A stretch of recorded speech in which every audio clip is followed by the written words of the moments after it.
Hey, Carlos Lago here. Alistair Weaver, also here. Present. Compact SUVs provide the right mixture of fuel economy, cargo space, tech features, and ride comfort. It's why millions of families choose them to be their primary means of transportation. These vehicles often cost between $25,000 to $40,000 or thereabouts, but we find the best value is right at about 30 grand. We've gathered together the newest, the most popular, and our favorite small SUVs in the market today. We're now going to talk through the pros and cons of each and reveal which one might just be the right choice for you. At Edmunds, we thoroughly tested all of the cars you can see here. In fact, we've tested every SUV on sale today. Some we've even owned as part of our long-term test program.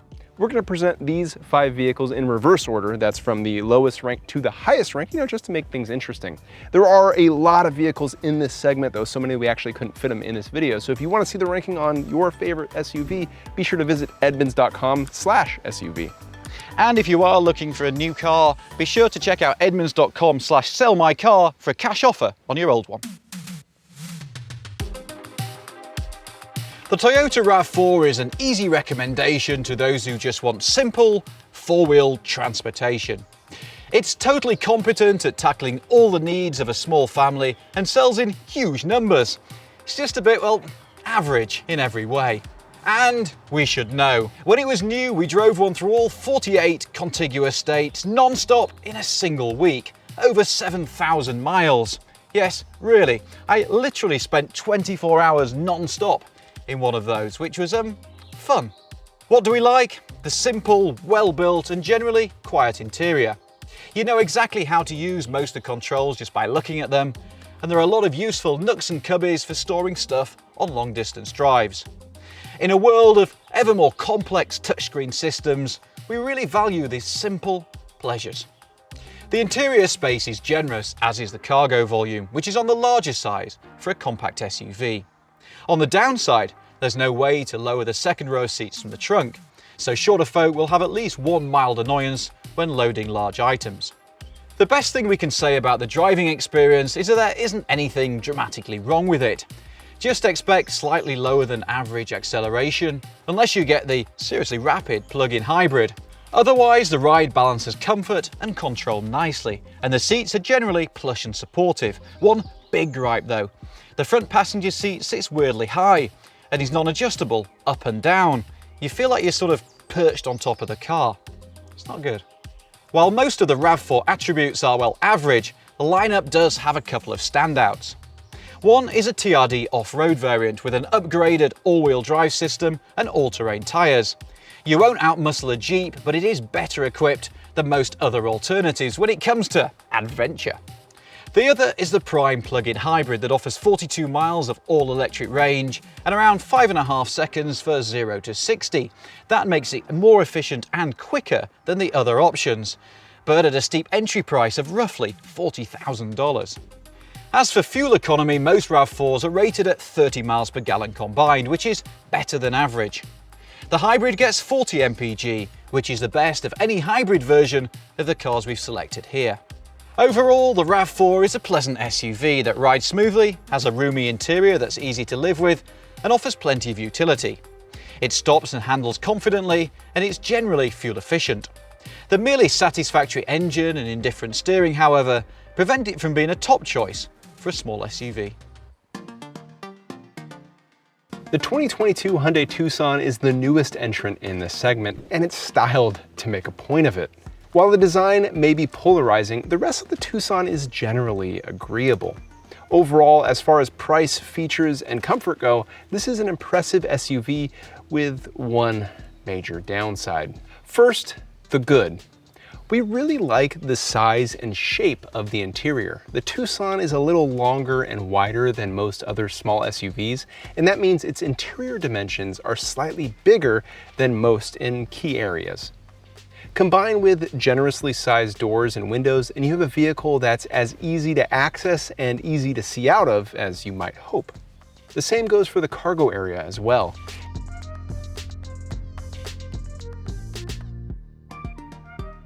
From behind the wheel, we really like the seat comfort and digital displays on this top trim level version.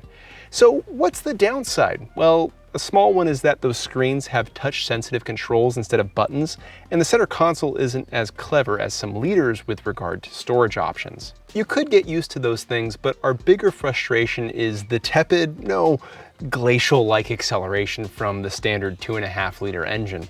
As equipped, this is one of the slowest vehicles in the class, and that means merging with traffic can just be dicey.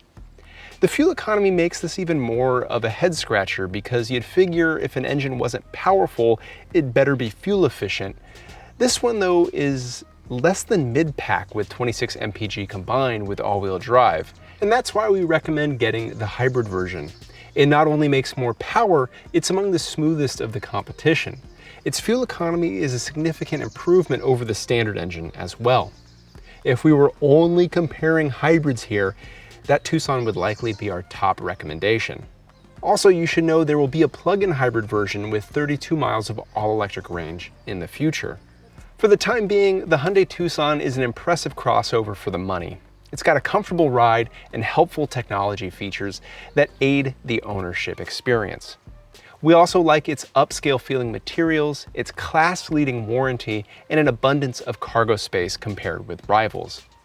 Unfortunately, it's dogged by a sluggish engine that has trouble keeping pace when the traffic speeds up. It's a nice SUV, but it's slow. Like the Tucson, the Nissan Rogue underwent a big update recently that really enhanced its appeal. It now has some pretty bold styling, especially at the front, and underneath is a highly competent SUV with lots of features. Comfortable seats, a large and functional interior, and modern tech. The Rogue is just a comfortable SUV to sit in. The seats feel like one of those memory foam mattresses that really molds to your body. They're terrific. There's also an available 3-zone climate control system, which is unique in this segment and ensures that those in the rear don't feel like poor relations. The doors are large, which makes for big openings. Those in the rear actually open 90 degrees for easier loading. The cargo area is clever too. We really like the divide and hide cargo partitioning system.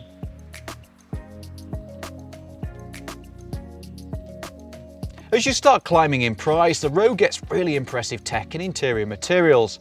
From a large and clear center touchscreen and digital instrument cluster to diamond quilted leather seats. Not just quilted, diamond quilted. You really feel like you're getting your money's worth. The Rogue's shortcoming is its driving experience, which, like the RAV4, is simply average. It takes its time building up speed on freeway on-ramps, and passing on 2-lane roads takes some planning. The engine doesn't sound so good either, and the steering's a bit vague. If you don't care about the nuances of driving fun, this doesn't really apply, but it's still worth calling out. As for fuel economy, the Rogue is above average, with a 30 miles per gallon combined rating for front-wheel drive models. Add all-wheel drive and the rating falls to 28 mpg. A forthcoming turbocharged 3-cylinder engine, yes 3, has a slightly higher rating of around 32 or 33 mpg, but we don't yet know when that will be available. The Nissan Rogue makes a lot of sense for many shoppers, and this latest version marks a huge step forward from its lackluster predecessor. Its interior is easy to use and sensibly sized, and we like a lot of the tech features that are available. While it's not as nice to drive as some of its highest rated rivals, the Rogue is easily among the best small SUVs on the market. To be blunt, when you look at the Mazda CX-5 through the lens of practicality, it's not a great compact SUV. But when you get behind the wheel, you just don't care. This is the SUV to get if you just enjoy driving. It's far and away the most fun of the group, and by such a significant margin that it could be in its own category. But as we learned during a year-long test with a long-term test car, the CX-5 makes some sacrifices to get that experience. The biggest is the cargo area, which is the smallest of the group and by a pretty good margin. Also, interior storage options aren't as plentiful or as smart as others here. The other negative is technology. The screen looks nice, but the exterior cameras don't. You still get Android and Apple device integration, but there's no wireless charging. The other thing you'd have to get used to is that center screen is not a touchscreen. You use a dial and buttons to control it, which takes some getting used to. But some on our staff actually prefer it after learning how to use it. And then there's the matter of pricing, but this really isn't a negative. Simply, the Mazda CX-5 is best at its most expensive. The base models are still fun to drive from a handling perspective, but you really want to upgrade to the version with the bigger 250 horsepower turbo engine. Not only will the acceleration make you smile, the interior quality will make the CX-5 feel like a luxury SUV. The design and materials just look better than anything else here, and you honestly feel better sitting inside of it because of it. With great acceleration comes not so great fuel economy. The upgraded engine is rated at 25 mpg combined, subtract 1 for all-wheel drive, and that's worst of the group. The base engine is just beneath average at 28 mpg combined for front drive. In summary, the CX-5 offers a high-quality interior, sharp handling, and good acceleration. It comes up short in terms of cargo capacity and fuel economy, so practicality certainly isn't the strength. Why do we rank it so high? Well, we believe that the driving experience warrants it.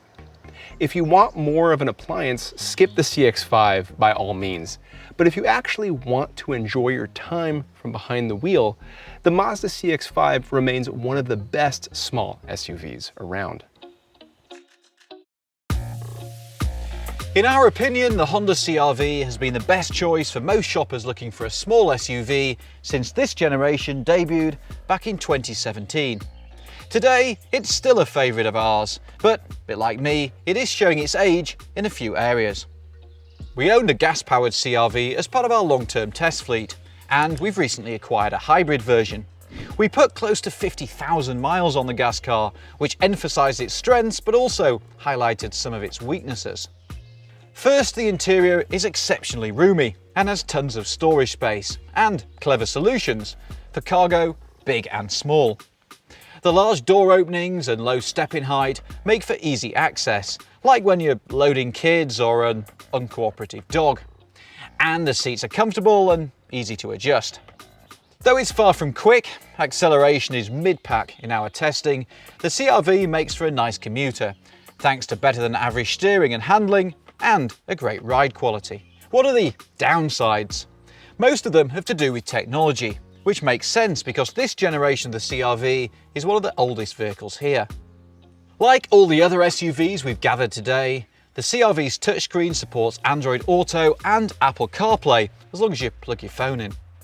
And we really do recommend using one of those systems because the regular setup isn't as modern as the competition. It was also super glitchy in our long-term test car. Also, some of the interior materials now don't look and feel as high quality as the others here, even in this fully loaded model. The CR-V has a fuel economy rating of 29 to 30 miles per gallon combined, depending on whether you choose all or front wheel drive. We averaged a bit less than that with our test car, over 50,000 miles. To be honest, that's not unusual for us. We do live in LA. The optional hybrid version has a 38 miles per gallon rating, which is a touch less than the rival RAV4 hybrid. In summary, the Honda CR-V appeals with its high level of competency across the board. It has exceptional storage space and functionality, plenty of features, a comfortable ride, and enjoyable performance. And all of that comes at a competitive price for the class. Impressive. So the CR-V wins again, but this time only by a head. Yeah, and if you look at the scores from our rankings, you see that there's only a tenth or a couple tenths separating all these vehicles, and that indicates just how competitive this segment is. And as we explained, you can pretty much make a case for any of the vehicles that you see here. And the competition's only going to get more intense. Kia has a new Sportage on the way, and there'll be an all-new version of the CR-V, so the best might get even better. Keep up to date with the latest news and rankings by visiting edmunds.com/SUV. And hey, if you made it this far into the video, let us know in the comments. We want to hear from you. Also click like and subscribe and give your grandparents a call too. They probably want to hear from you. And be nice to your mum.